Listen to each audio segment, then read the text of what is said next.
ये कम से कम तेज कर दी। क्या ठीक है? ऐसे तो पेंट भी हुआ है। अरे बिच्छू मैंने कितो होगी तभी था पानी में और ऊपर बोलने लगी थी लेके उते नहीं करना चाहिए व्यक्ति तना चाहिए।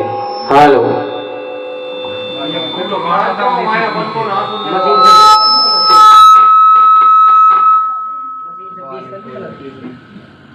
B-A-S देखो मशीन जो बजा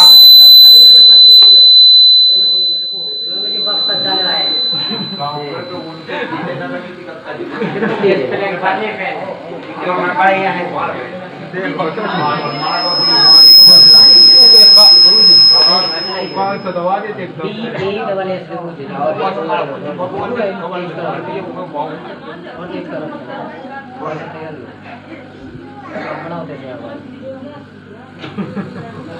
हेलो हेलो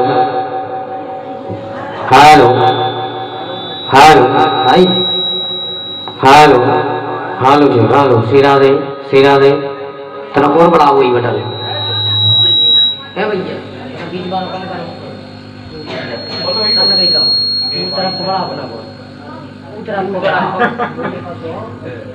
हेलो हेलो सिरा दे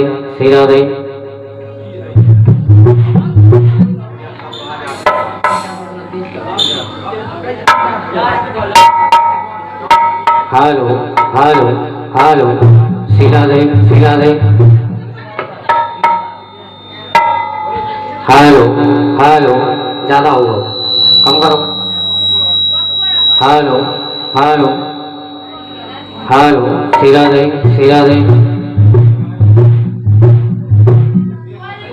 इसका कम कर देता नबी मन से दिए सही तरफ को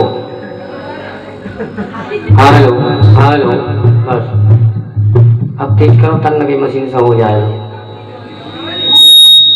कम करो सीधी नहीं मारो इतने से कम करो उतने से तेज करो जी लाल बटन सबका होने चाहिए जी लाल बटन जो ऊपर लगी फिर आप तेज करो हेलो अब सरकाओ जी तन हेलो बस हेलो बोले वृंदावन बिहारी लाल की जय सीटी ने मार तन की तेज के साथ ले जाओ हेलो सही है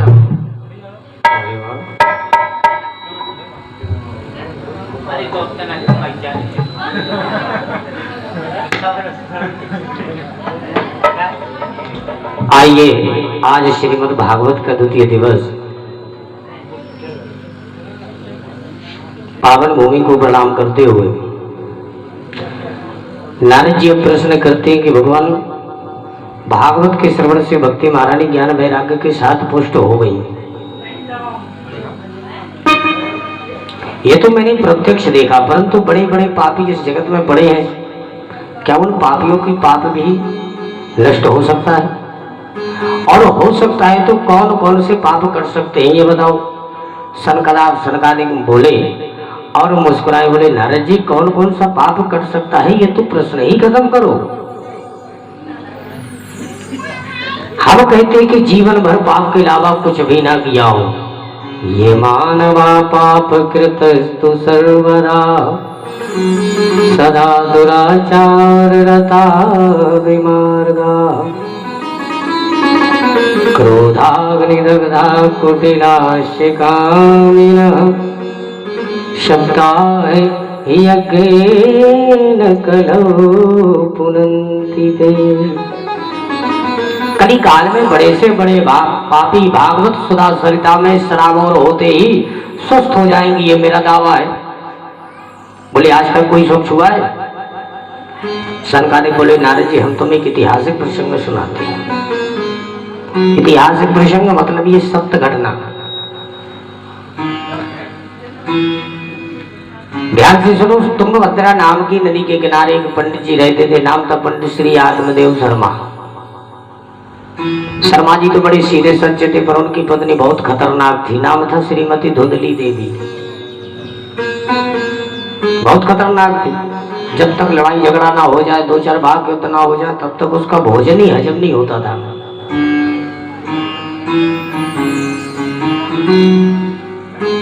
पंडित जी बेचारे सीधे सच्चे थे, तो जैसे जैसे निर्वाह कर रहे थे दुर्भाग्य से कोई इनकी संतान नहीं हुई। तो एक दिन ब्राह्मण के मन में इतनी गिलानी हुई कि गृहं त्यक्त्वा वनं गता, घर छोड़ के वन को चले गए मरने के लिए। वृक्ष के नीचे बैठ के आंसू बहा रहे थे कि एक संत निकल पड़े। संत ने रोते ब्राह्मण को देखा तो द्रवीभूत हो गए। उन्हें लगा कि कोई बेचारा एकांत में बैठ के मेरे प्रभु के लिए विलाप कर रहा है, कितना जीवन यूं ही निकल गया, इसलिए इस जंगल में मेरे प्रभु को याद करके रो रहा है। चलो इसको कोई मार्गदर्शन दिखाऊं। ऐसा विचार करके साधु ने चल करके पूछा, कथम रोदसी विप्र तुम काते चिंता बलीयसी, वद तुम सत्वरम मह्यम स्वस्य दुःखस्य कारणम। हे विप्र, तुम कथम रोदसी, ब्राह्मण देव तो आप क्यों रो रहे हो, क्या कष्ट है हमें बताओ। और कहा महाराज क्या बताऊं, पूर्व जन्म के पाप उदय हुए हैं, शादी के कितने साल बीत गए पर अभी तक कोई बच्चा नहीं हुआ। जैसे ही बच्चे की बातें आई तो ब्राह्मण देव को बड़ा लगा। संत बोले, हे भगवान, हम तो सोच रहे थे हमारे प्रभु के लिए बैठाइए तो अपने बीवी बच्चों के लिए बैठाई कि मेरे बच्चे नहीं हुए।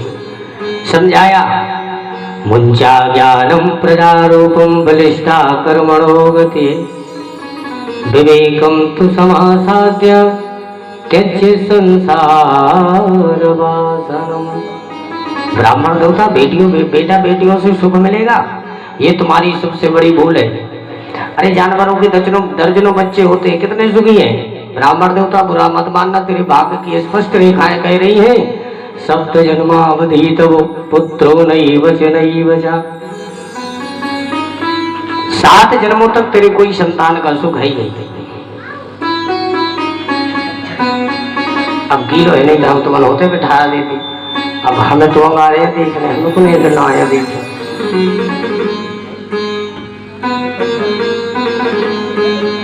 तो हमें ऐसे ही बैठने यहाँ पे आज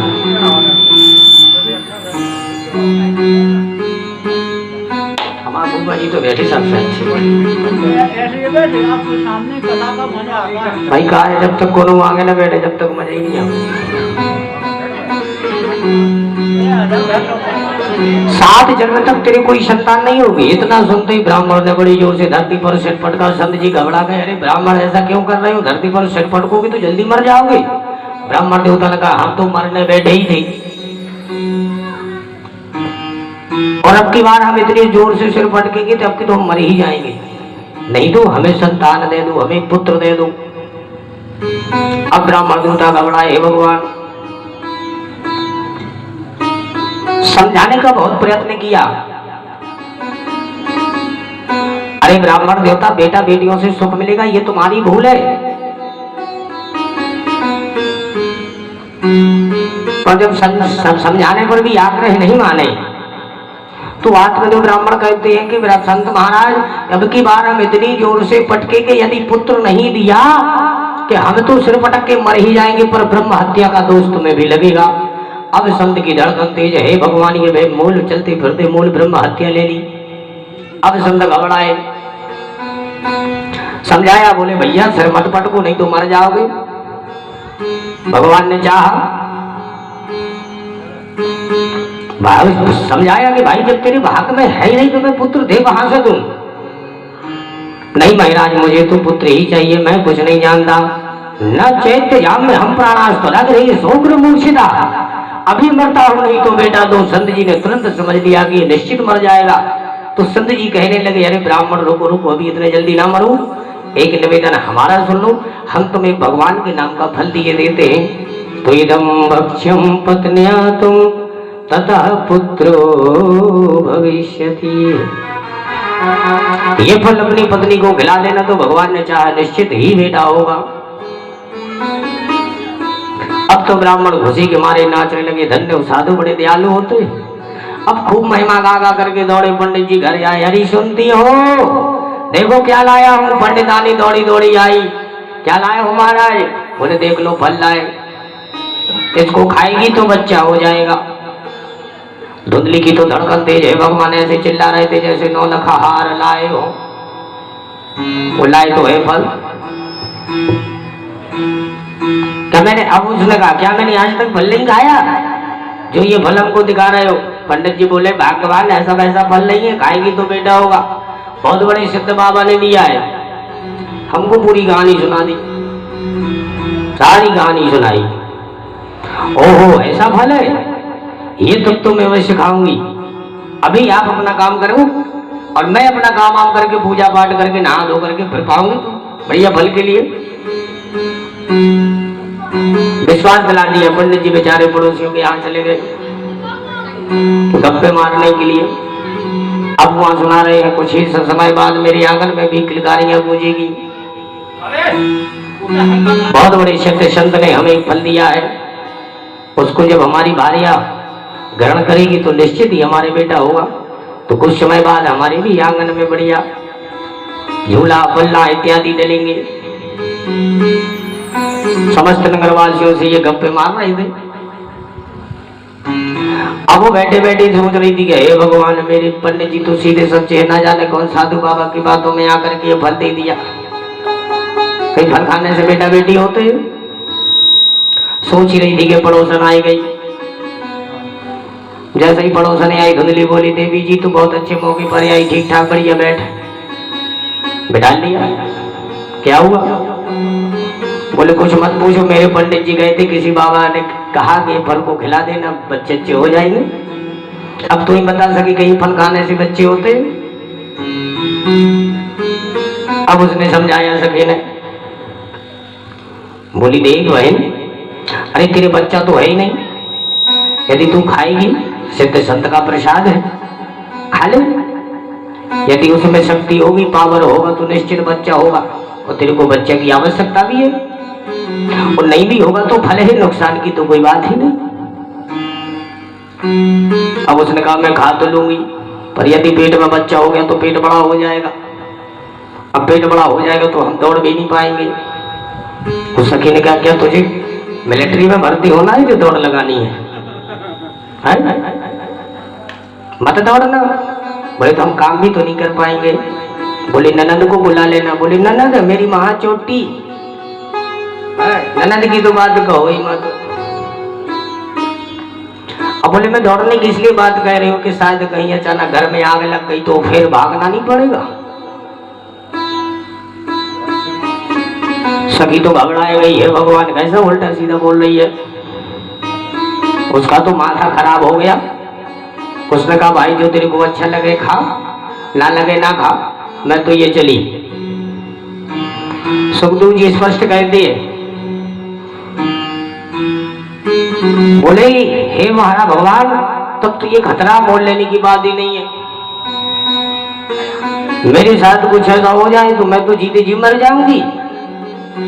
शुकवन्न विशेष गर्भ सत्या में मरणम भवेत एवं कुतर्क योगेन तत्फलम नैव भक्षितम। सनकादिक कहते हैं नारद जी इतने कुतर्क किए कि डर के मारे मैं फिर उसने फल को खाया ही नहीं। पड़ोसन बेचारी समझा के माथा गर्म हो गया, सो चली गई। तेरी को जो बुद्धि में आवेश होकर इतने में छोटी बहन आ गई इसकी। बोली बहन क्या कर रही हो? तो धुंधली ने सारी कहानी उसको सुनाई। छोटी बहन यही चाहती थी कि इसके कोई पुत्र ना हो, और मेरी जो पुत्र होगा मैं इसको गोद दे दूंगी तो जो इसकी सारी संपत्ति है वो मुझे मिल जाएगी। तो उसने कहा समझाया बुझाया। बोले ऐसे क्यों उदास से बैठी है? बोली बहन मत पूछ, पंडित जी गए थे, ना जाने किसी संत ने फल दे दिया, उसी को लाए, बोले खा ले, ये प्रसाद है, बच्चे बेटा बेटी हो जाएंगे। अब तू ही बता। बोली सुन, तुझे तो मालूम है कि मेरा बेटा होने वाला है, जब मेरा बेटा होगा तो मैं तुझे दूंगी, ये मैं वचन तुझे देती हूँ। और ये फल जो है ना, ये तेरे घर में कितने दिनों से ये गाय बंधी हुई है, ये भी तो नहीं दे रही है किसी बछड़े को जन्म, तो फल को गाय को खिला दे, तेरे को बेटा भी मिल जाएगा, फल की भी परीक्षा हो जाएगी। जब इतनी बात उसकी बहन ने कही, तुरंत वाह बोली बात तेरे, तूने तो मेरी समस्या चुटकियों में हल कर दी बहन। और तुरंत ही उस फल को गाय को खिला दिया। अब इसने बढ़िया वहां से आकर के पंडित जी ने पूछा जब गांव से लौटे, क्यों देवी फल को पाया?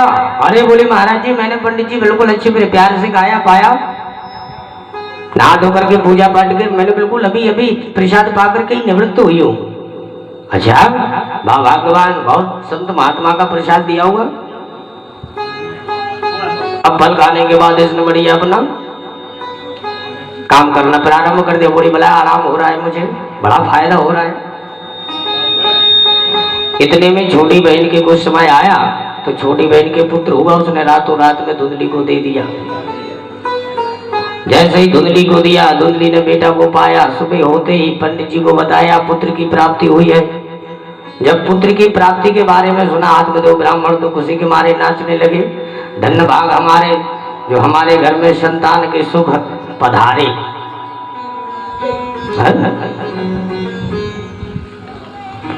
धूमधाम से नाचने लगे, बड़ा भारी पुत्र जन्मोत्सव मनाया। और उसे ठीक उसके 3 महीने बाद साधेन सुस्वेन भका, जिस गाय को फल खिलाया था उसने भी एक बेटा को जन्म दे दिया। सर्वांग सुंदरम दिव्यम निर्मलम कनकप्रभम, बड़ा ही सर्वांग सुंदर पुत्र गाय का, मात्र कान ही गाय जैसे बड़ा, बाकी तो बिल्कुल मानव जैसा था। गांव वालों को पता चला तो इकट्ठी भीड़ होकर के द्वारे पर, पंडित जी बधाई हो बधाई हो। अरे अभी तक तो आप एक एक पुत्र का मुंह देखने के लिए तरस रहे थे, अब तो देखिए आपके इतने, भगवान ने आपके तो ठीक है आपके गाय के भी पुत्र दे दिया। भाग्योदयेन धुना जाता आत्मदेवस्य पश्यदा, धेन्वा बाला प्रसूतस्तु देवरूपीति कौतुकम्। बधाई हो पंडित जी, कहाँ तो एक बेटे का मुंह देखने को तरसते थे, अब तो तुम्हारी गाय ने भी बेटा को दे दिया। 2 बेटा हो गए भाई। भगवान देते हैं तो छप्पड़ फाड़ के देते हैं। पूरा गांव पंडित जी की सराहना की बात करने लगा। अब धीरे धीरे बच्चे दोनों बड़े हो गए, दोनों ने ही ख्याति, नामकरण संस्कार हुआ। गाय के पुत्र का कान गाय जैसा इसलिए नाम रख दिया गौकर्ण, और अपने बेटे का नाम तो धुंधली खड़ी हो गई। सुनो जी 9 महीने मैंने कष्ट भोगे और नाम रखने के लिए तुम आ गए। पंडित जी ने कहा भाई बुरा क्यों मानती है, तेरा पुत्र है तू ही रख ले नाम। सोई धुंधली बोली बा मेरा नाम है धुंधली, तो मेरे पुत्र का नाम धुंधकारी होना चाहिए। ठीक है देवी जैसी धारी मर्जी। और धीरे धीरे दोनों बच्चे बड़े हुए तो दोनों ने ही ख्याति प्राप्त करी, एक विख्यात तो दूसरा कुख्यात। गौकर्ण जिस गली से निकल जाए तो श्रद्धा से चरण लोगने के लिए दौड़ लग जाए, लोगों की भीड़ लग जाए चरण छूने के लिए। और धुंधकारी जिस गली से गुजर जाए तो लोग ताला बंद करके भाग जाए। कियत कालेन तो जातो तरुणो तनया बभो, गोकर्ण पंडितो ज्ञानी धुंधकारी महाखला।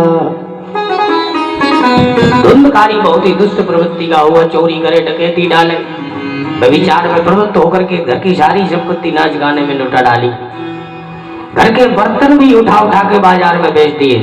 अब पंडित जी सिर पकड़ के रोने लगे, को तिष्ठामि को गच्छामि को मैं दुखम विपोहै। हे भगवान कहाँ जाऊं, किसको अपनी समस्या सुनाऊं, इससे तो अच्छा कहीं एकांत में जाके आत्महत्या कर लूं। प्राणात त्याजाम में हम दुखम, मरने को निकल पड़ी, पहले भी निकले थे, क्यों बोले पुत्र नहीं है, फिर निकल पड़ी क्यों बोले पुत्र क्यों है। यही संसार की विडंबना है। जब तक अपनों से कृताड़ना ना मिले तब तक संसार छूटता नहीं। जब अपने ही दुख देते हैं तब हमें भगवान नजर आता है, और जब तक अपने ना हमें दुख दे तो हमें अपने ही अपने दिखते हैं। ये हमारा वो हमारा, इसमें ये है उसमें वो है, ये मिल जाए वो मिल जाए, अपनों से ताड़ना मिलती है तभी वैराग्य होता है। एक बार लोहा और सोना आपस में बातें करने लगे।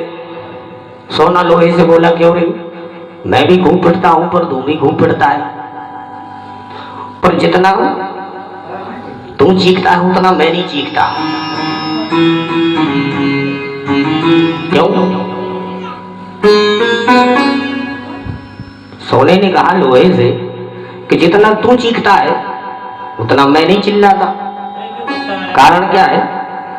लोहे ने कहा भैया यही तो विडंबना है, मैं अपनों से पिटता हूं, तुम परायों से पिटता है। अब जो परायों से पिटता है वो चिल्लाता कम है, जो अपनों से पिटता है वो चिल्लाता है। लोहा को पीटने वाला, लोहा पिटता काहे से? लोहे से। तो लोहा को पीटने वाला लोहा है, और सोना काहे से पिटता है? लोहे से। तो सोना को लोहा पीटता है इसलिए वो पराये से पिटता है, और लोहा को पीटने वाला लोहा ही होता है इसलिए वो ज्यादा चीखता है। अब जब लोहा की कुल्हाड़ी, फरसा, हसिया, कपचा इत्यादि बने तब देखो वो कितना जोर से चिल्लाता है। उसकी आवाज न जाने कहां कहां तक सुनाई देती है, और सोना पता ही नहीं चलता कब फुट पिट करके तैयार हो गया। तो जब तक, कहने का तात्पर्य कि जब तक अपनों से प्रताड़ना ना मिले तब तक ये संसार हमसे छूटता नहीं है। तो आज अपना ही बेटा धुंधकारी पीट रहा है, तो आत्मदेव जिसके लिए रो रहे थे आज उसी ने रुलाया।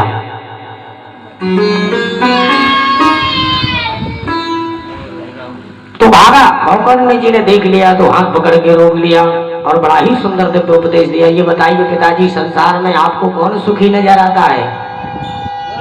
कोई तन दुखी, कोई मन दुखी, कोई धन बिन रहते उदास, थोड़ी थोड़ी सब दुखी, सुखी राम को दास।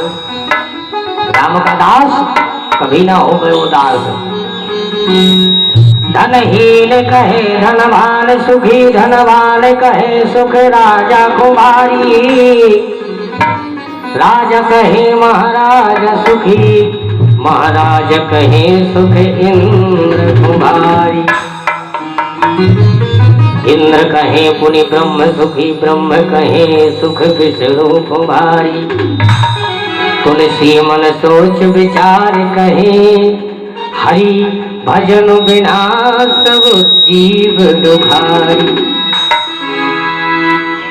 संसार में कोई सुखी नहीं, जब तक हम हरि के चरणों को नहीं पकड़ लेते तब तक हमें सुख शांति मिलने वाली नहीं है। हे भैया साउंड सर्विस वाले, तन्ने को मत दो करो यार, सीटी मार लो, बिल्कुल थोड़ी सी मत दो करो, तुम्हें ते आओ, हम तुम्हें बता रहे।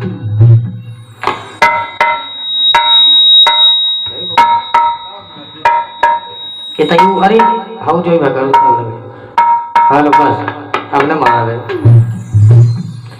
सुखी जगत में कौन है कहो मोहि समझाए, हो ही लीन जहि राम पद सुखी जगत महिमाय।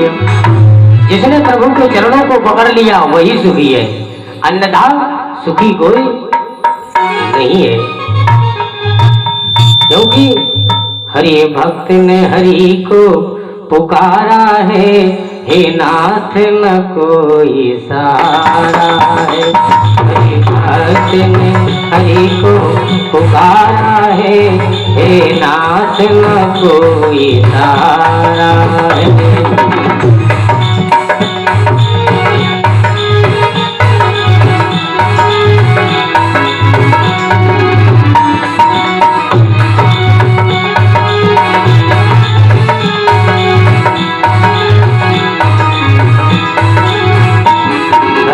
भक्त ने हरि को पुकारा है, हे नाथ न कोई सहारा है।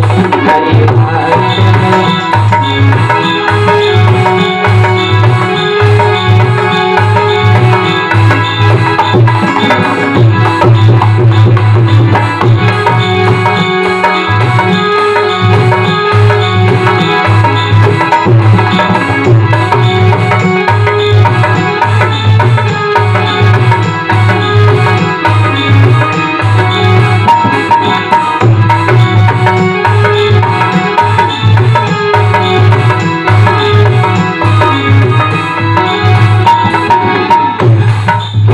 भक्त ने हरि को पुकारा है, हे नाथ न कोई सहारा है, हरि हरि को पुकारा है, हे नाथ न कोई सहारा है।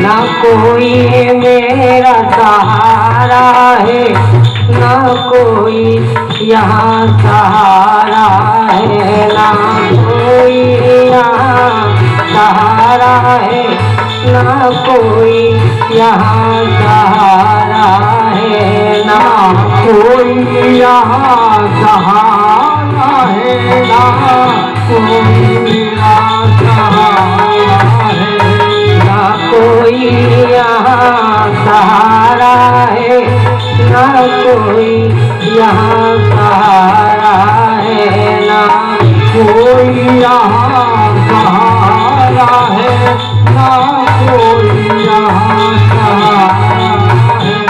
हरि भक्त ने हरि को पुकारा है, नाथ न कोई सहारा है, हरि भक्त ने हरि को पुकारा है, हे नाथ न कोई सहारा है।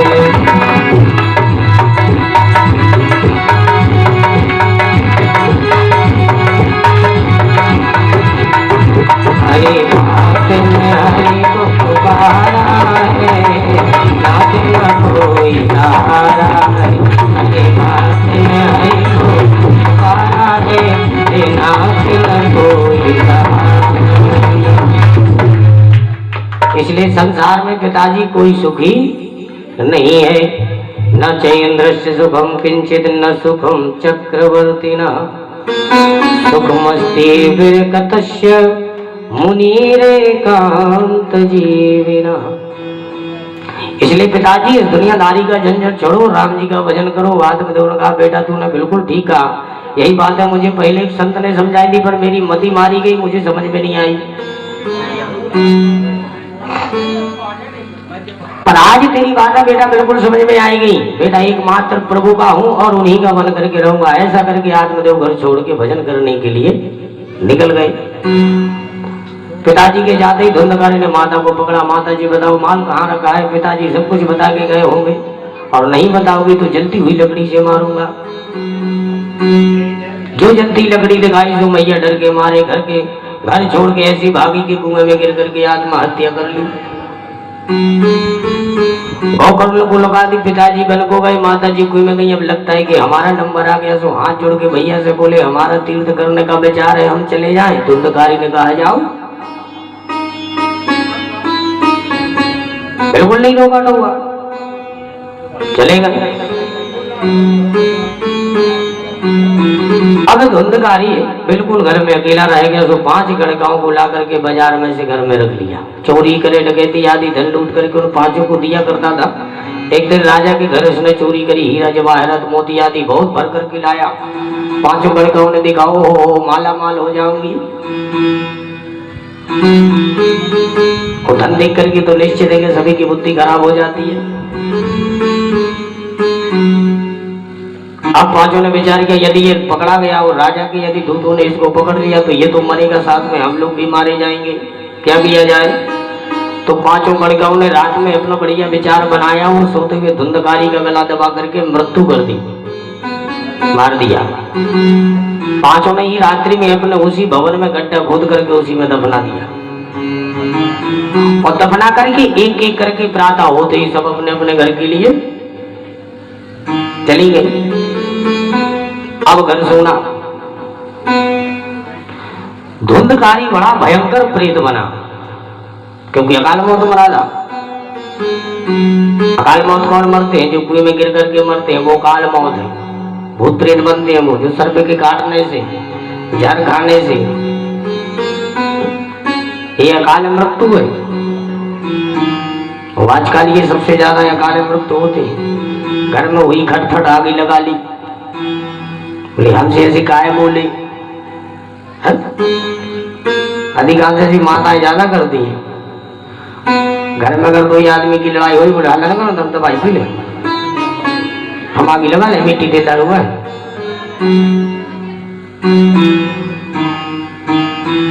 तो जो अकाल मृत्यु मरते हैं उनको प्रेत बन करके आना पड़ता है। धुंधकारी महाविशाल प्रेत बना। गौकर्ण को पता चला तो गौकर्ण जी गया में ही श्राद्ध करते हुए आए। पिंडदान करते हुए जब घर को आए, रात्रि विश्राम कर रहे थे घर में कि एक भेड़ का बच्चा दिखा। भेड़ का बच्चा दिखते ही चीखते चीखते हाथी बन गया, भैंसा बन गया। गौकर्ण जी घबरा गए, हे भगवान काशी तुम कानो भैया। तो रोने लगा बड़ी जोर जोर से, बोलता कुछ नहीं। हाथ में जल लेके मंत्र पढ़ करके जो जल माला सोई वही प्रेत बोल चौथा, अहम भ्राता तो देयोस्मिन् धुंधकारे नामता स्वकीये नैव दोषेण ब्रह्मत्वं नासितं मया। भैया तुम्हारा ही भाई धुंधकारी हूँ, जीवन में इतने पाप किए कि अब उसकी कोई गिनती नहीं है। उसी के पाप पड़ रहा हूँ कि प्रेत बना भटक रहा हूँ, मेरा उद्धार करो भैया। गौकर्ण जी ने कहा मेरे को सब पता चल गया तुम्हारे बारे में, मैं पिंडदान करके ही आया हूँ गया जी में, फिर तेरा उद्धार क्यों नहीं हुआ भाई? धुंधकारी बोला पिंडदान करने से कुछ नहीं होगा, मैं ऐसा वैसा प्रेत नहीं हूँ, नंबर 1 का प्रेत हूँ। श्राद्धं सतेनापि मुक्ति में ना भविष्यति। अच्छा भैया तो ठीक है, कोई दूसरा उपाय करते हैं। धुंधकारी चला गया। गौकर्ण जी ने रात भर सो न सके, प्रातः विद्वानों को बुला करके गौकर्ण जी ने परामर्श किया, पर कोई भी विद्वान इस प्रेत को मुक्ति दिलाने वाला साधन कोई नहीं बता रहा है। तब सूर्य भगवान से प्रार्थना करी तो सूर्य भगवान बोल उठे, श्रीमद् भागवतान मुक्ति सप्ताहे वाचनम कुरु। प्रिय गौकर्ण जाओ, अपने भाई को भागवत संगीता का सप्ताह विधि से श्रवण कराओ तो मुक्त हो जाएगा। बोले श्रीमद् भागवत महापुराण की जय। तब गौकर्ण जी ने भव्य भागवत का समारोह किया। श्रोता समझारों हजारों की संख्या में कथा श्रवण करने के लिए पधारे। और जैसे ही कथा का शुभारंभ गौकर्ण जी ने किया तो धुंधकारी दौड़ा चला आया, साथ गांठ के बांस में घुस करके कथा श्रवण करने लगा। प्रतिदिन कथा के एक एक ग्रंथि छिड़कती गई। एवं सप्तदिनश्चैव सप्त ग्रंथि विभेदनम। सातों ग्रंथियों का भेदन करके जैसे ही सप्ताह संपन्न हुआ तो दिव्य रूप धर हो जाता तुलसी धाम मंडिता पीतवासा घनश्यामो मुकुटी कुंडलात्मिका। दिव्य मकरात्मक कुंडल झिलमिलाते हुए पीतांबर फहराता हुआ लौकिक रूप में धुंधकारी बांस से प्रकट हो गया। मुक्त कंठ भागवत की गरिमा का गायन किया धुंधकारी ने और गौकर्ण को प्रणाम किया। धन्या भागवती बालपार्था प्रेत पीड़ा विनाशिनी। एक दिव्य विमान प्रकट हो गया जिसमें पार्षदों ने हाथ पकड़ के धुंधकारी को बिठा लिया। गौकर्ण जी कहने लगे, अरे भैया पार्षदों, हजारों श्रीमद् भागवत कथा का श्रवण किया है, तुम एक ही पाठ ले एक ही विमान लेकर के क्यों आए? पार्षदों ने कहा भैया इसके अंदर मुक्ति की भावना थी कि मेरा उद्धार कैसे हो। ये लोग सुनने थोड़ी आए थे, ये लोग मुक्ति पाने के लिए थोड़ी आए थे। तुलसी संसार में भांति भांति के लोग, कोई मानुष कोई देवता को ढोर के ढोर।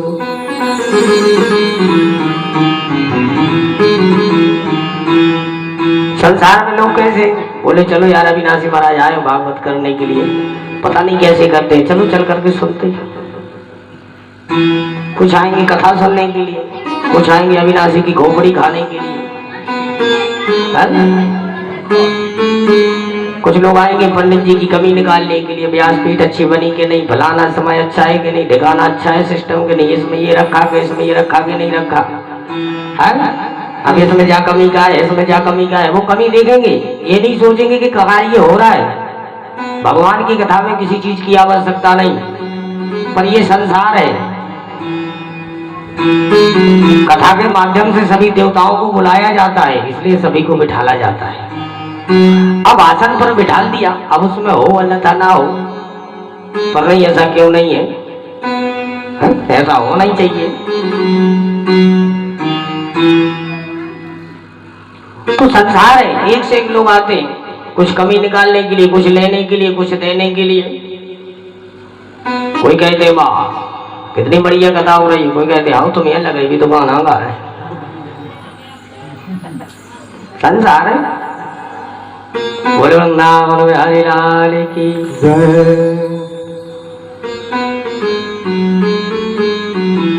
कहने का तात्पर्य यह है कि बारिश जब होती है, जैसे आज बारिश हुई, अब किसको किस भाव से उस बारिश की बूंद को ग्रहण करना है कर लो। भाई गंगा जी का जल है, हम यहाँ से खर्च करके जाते वहां से तब गंगा जी लाते हैं, बल्कि गंगा जी में जल यही गिरता है, अलग से नहीं आता, यही बारिश का ही जल है। वो वहां पड़ा तो सूखता नहीं, यहां पड़ा सुबह पता नहीं। गंगा जी में बूंद गिरी तो गंगा जल बन गया, सर्प के मुंह में बूंद गिरी तो जहर बन गया, नाले में गिरी तो गंदगी बन गया। बारिश तो एक सी होती है, पर जहां उसकी स्थिति जहां जैसे भाव से गिरती है वो उसी में परिणित हो जाती है। अब हमारे अंदर जो है, हमें किस भाव से हरि कथामृत को पान करना है वो सिर्फ हमें देखना है। इसलिए कथा तो वही थी, परंतु श्रोताओं की पात्रता अनुसार कथा की कुछ परिणति भिन्न भिन्न होती है। श्रवणम तु कृतम सर्वे न तथा मननम कृतम। कथा तो सबने सुनी, परंतु मुक्ति की उत्कंठा तो केवल धुंधकारी के ही मन में थी, बाकी मुक्त होना थोड़ी चाहते थे। कोई को लग रहा था कि गोकर्ण जी ने कथा करी नहीं करी, चलो चल करके सुनते कैसी करता है। भाई ऊपर किए यार बाबा मशीन ने चाहिए गिरो हाँ सुबह किन्ने जी होने बोला बजाओ आओ तो भाई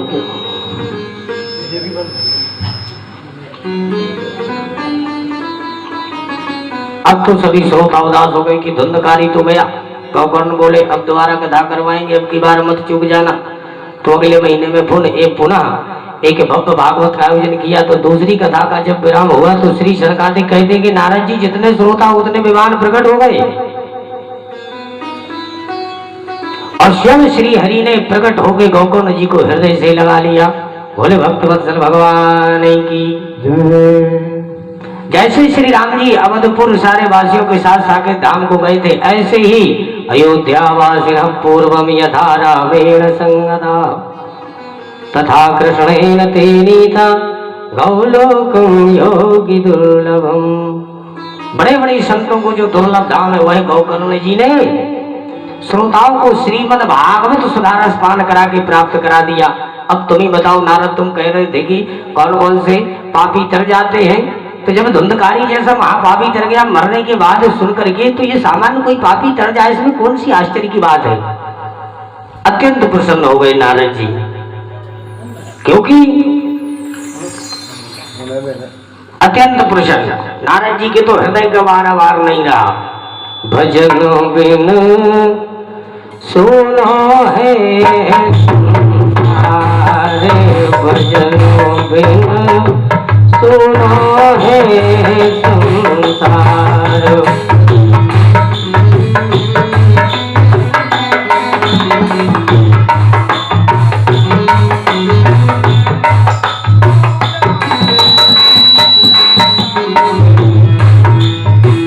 कंपनी को बेस ज्यादा करिए, लोगों बेस करो।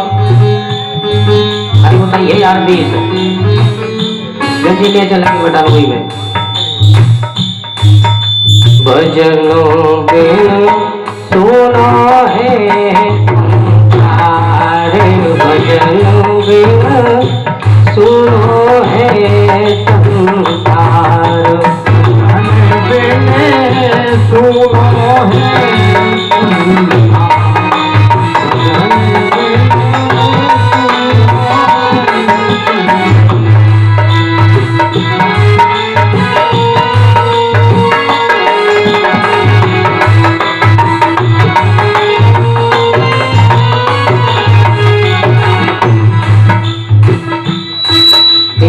से देखो माने में दिखा बदल अब इतना बंद कर तू हम वही सपन मान ले रहे हरि चरणों में प्रीत लगा लो हरि चरणों में प्रीत लगा लो हरि चरणों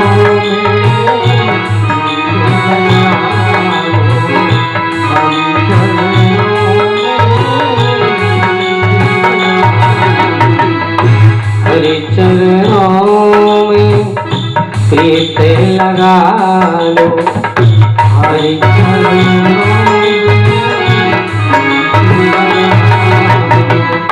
होगा बेड़ा पार क्योंकि होगा बेड़ा पार भजन बिना सुनो है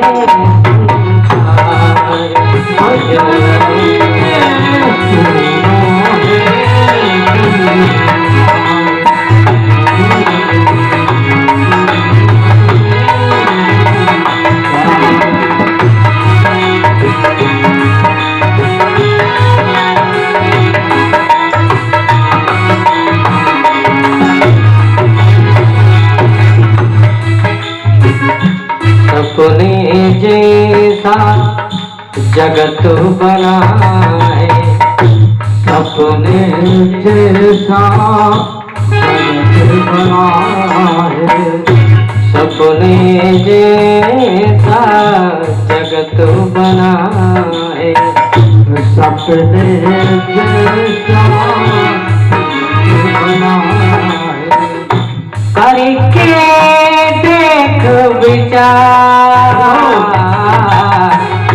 करके देख विचार भजन बिना सुनो है संसार भजन बिना सुनो है संसार सुनो है संसार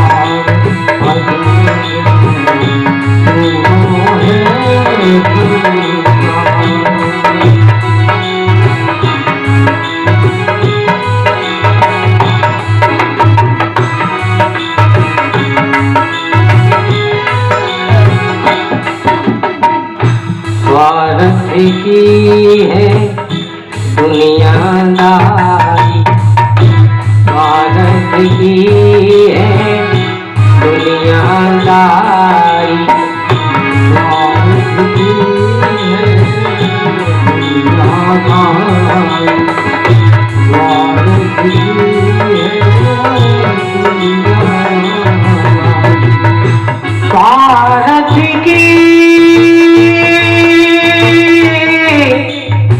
सारथ की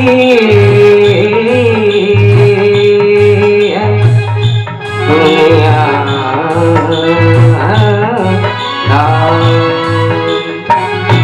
स्वार्थ की है दुनियादारी स्वार्थ की है दुनियादारी स्वार्थ लागे हजार स्वार्थ लागे हजार भजन बिना जीवन है बेकार भजन बिना सुनो है संसार भजन बिना सुनो है संसार भजन बिना सुनो है संसार भजन बिना सुनो है संसार भजन बिना सुनो बोलिए श्रीमद् भागवत महापुराण की जय जय श्री राधे